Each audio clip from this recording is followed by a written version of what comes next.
je voudrais vous faire part des questions les plus fréquemment posées par les patients et auxquelles nous médecins, nous devons tenter de répondre et je pense que nous y arrivons. Alors, l'incontinence fait-elle partie du processus normal de vieillissement?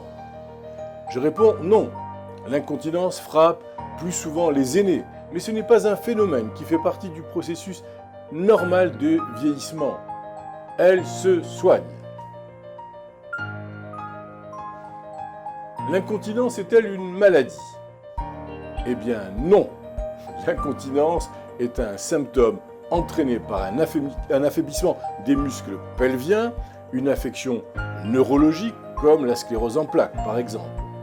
Son apparition peut être subséquente à un traumatisme ou à la prise d'un médicament ou à une intervention chirurgicale.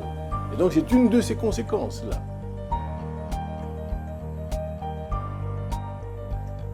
L'incontinence est-elle courante?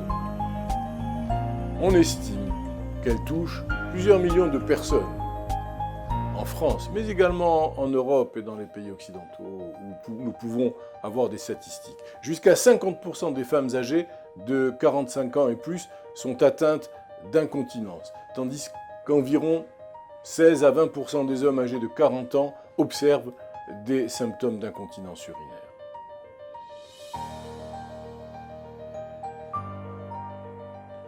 Quels sont les symptômes de l'incontinence urinaire? Le symptôme le plus caractéristique de l'incontinence urinaire est la perte involontaire de l'urine. Il peut s'agir d'une grande ou d'une petite quantité d'urine. Elle peut se produire après des éternuements ou une toux. Le symptôme peut aussi consister en une envie d'uriner impérieuse et fréquente. Quelques personnes ressentent toujours le besoin d'aller aux toilettes de nouveau, même juste après la vidange de leur vessie. L'incontinence est-elle intermittente? Parfois, selon la cause. Par exemple, une infection des voies urinaires ou une constipation pourrait causer une fuite d'urine. Votre incontinence est susceptible de disparaître spontanément après la guérison de l'infection des voies urinaires ou la reprise du rythme normal de la défécation. Comment me sera-t-il possible de gérer mon incontinence? Voilà une question à laquelle nous sommes souvent confrontés.